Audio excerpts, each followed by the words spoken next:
Carteira de cliente, você já ouviu esse termo? Gente, esse é um termo mais para o nicho de negócios que eu aprendi, que eu estudei e trouxe para minha carreira e trouxe para o modelo de tatuagem.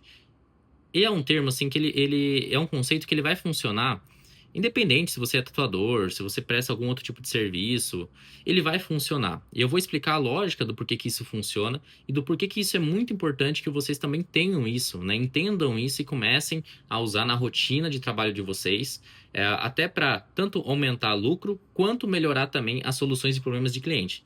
Eu tô aqui com a minha caneta na mão, tô aqui com o meu tablet e vou começar a ilustrar isso de forma digital para que vocês consigam compreender melhor o que eu tô querendo dizer, tá? Então vamos lá. É, Vamos lá, carteira de clientes, tá? A carteira de clientes é o conjunto total de pessoas que você já atendeu na sua vida como profissional, tá? Então vamos supor que ao longo de 3 anos de trabalho, você já conseguiu atender 500 pessoas, beleza? 500 pessoas você já atendeu, já passou pelo seu serviço, já passou pelo seu marketing, pelo seu produto, pelo seu atendimento, ele já passou por essas fases e foi consolidado, ok? Esses clientes, vamos colocar que ele está nessa bolha aqui, ó, que eu estou desenhando, tá? Então, dentro desse círculo vai estar todos esses 500 clientes, ok? E aí, dentro desses 500 clientes, a gente vai começar a categorizar eles, tá? Como que a gente pode categorizar?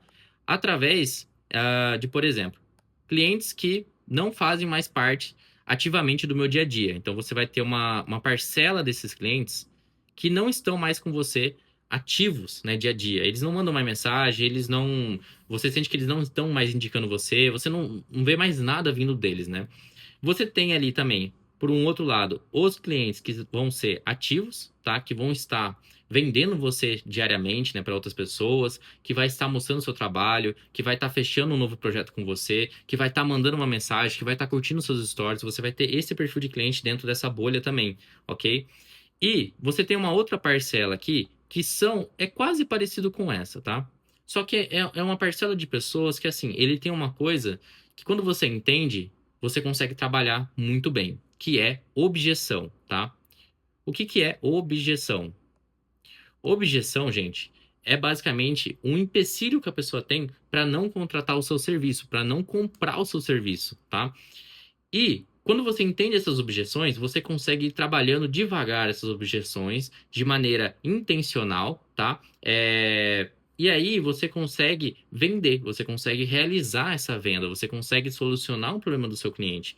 Então vamos supor que nessa bolha aqui é uma bolha que ele já tem uma ideia, ele gosta do seu serviço, ele te respeita como profissional, tá? Ele já indica você, porém ele não vai ter o dinheiro, tá? Ele só não tem o dinheiro para fazer aquele serviço.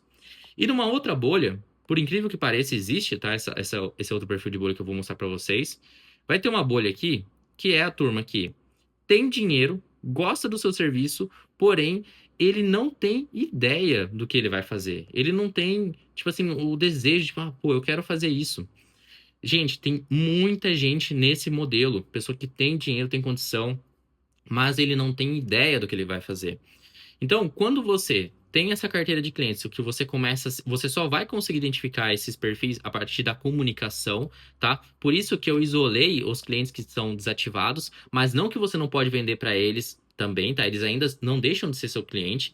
A partir do momento que ele passa pelo seu processo de serviço, ele vai ser seu cliente para sempre, tá? Ele só está desativado. Então, você pode desenvolver oferta para esse tipo de público também. Não é isolando esse público, tá? Mas vamos focar aqui nesse público que ele só não tem a ideia.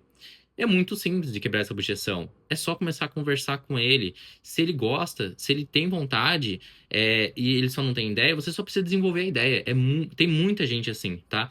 Então, a partir desse momento que você começa a identificar essas pessoas que têm tudo esses pontos, só não tem a ideia, você só precisa trocar ideia com ela e começar a desenvolver projeto, apresentar ideias novas. Fala, viu? Eu vi que você tem esse fechamento nesse estilo. Olha essa ideia aqui, olha o que dá pra gente fazer. O que você acha de vir no estúdio pra gente conversar um pouco, de ver se rola, de fazer assim, assim, assado. Então, isso é uma venda ativa, tá? Isso é uma coisa que ajuda você a se manter constante nas suas vendas, tá? E assim você não fica dependendo de ficar pagando muito anúncio, por exemplo, para conseguir faturamento. Você consegue gerar faturamento através da sua própria base de dados de clientes, tá? E a outra objeção, por exemplo, que seria a financeira. Gente, pode ter mais objeções além dessas, tá? Eu vou trabalhar essas para ficar um pouco mais simples e não ficar muito longo esse vídeo.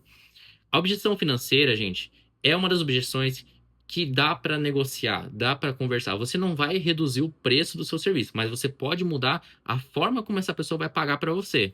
Então você pode parcelar tanto no crédito quanto no débito mesmo dela ir pagando você ao longo do tempo. Porque às vezes é mais importante você alocar esse tempo seu agora e gerar esse faturamento, nem que seja futuro, do que você perder o seu dia de trabalho, tá? De você ficar improdutivo. Porque dessa forma, essa pessoa vai fazer uma tatuagem com você, você vai ter material para postar no seu Instagram, essa pessoa vai mostrar para outras pessoas e vai produzir vendas, tá? Opa, vai produzir vendas. Então, é muito importante que você esteja movimentando esses clientes, que você esteja em comunicação com esses clientes. Ah, e aí.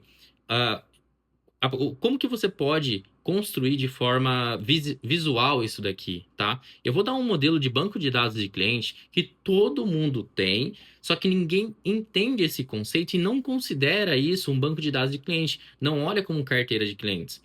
O próprio WhatsApp. O WhatsApp, gente, é uma plataforma onde você consegue olhar ali para os seus clientes, tá? E colocar o nome deles, você pode colocar notas. Então ali você pode ver a soma total dos seus clientes, por exemplo.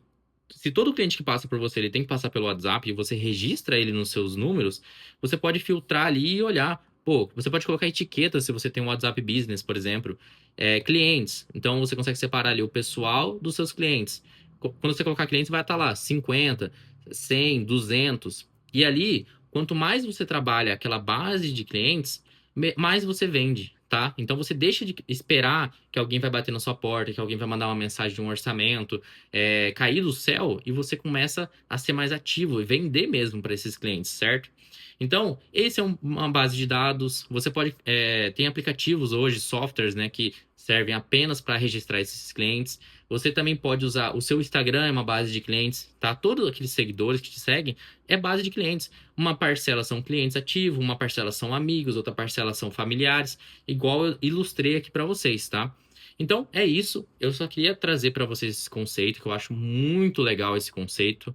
É um conceito assim, que a partir dessa base, a partir do momento que você tem isso construído, consolidado, você consegue desenvolver várias estratégias comerciais, você consegue negociar melhor com seus clientes, você começa a ter um olhar mais crítico para uma solução, você começa a ter diagnóstico de problemas que vêm acontecendo. Vamos supor assim, pô, a parcela de pessoas que não estão conectadas comigo, que faz um serviço e não aparece mais, tá aumentando. O que que significa? Significa que tem alguma coisa errada na sua prestação de serviço. Alguma coisa você tem que melhorar. Então, isso serve como diagnóstico através desses dados. Mas assim, precisa ter dados, precisa ter esses números, você precisa visualizar isso dessa maneira. E aos iniciantes, principalmente, eu queria ter uma base de dados desde o começo da minha carreira de todos os clientes que eu já atendi, mas eu não tenho. Eu fui entender esse conceito muito depois, né? Depois, sei lá, de 5 anos de tatuagem, eu fui começar a entender esse conceito de verdade. Então, eu só tenho base de clientes a partir desse momento. Então, se você está iniciando agora, começa já a salvar todos esses contatos, salva tanto na sua agenda quanto num, sei lá, num bloco de notas para você ter esse registro em mais de um lugar, ok? Coloca o nome da pessoa, o número dela na frente. Porque isso é muito importante, que você tenha esses dados, né? No digital, no físico, pode ser um caderno também. E é isso, gente. Essa é a aula de hoje. Aqui consegui ilustrar um pouco para vocês também. Eu gosto de ilustrar, eu gosto desse formato de lousa, né? Lousa digital.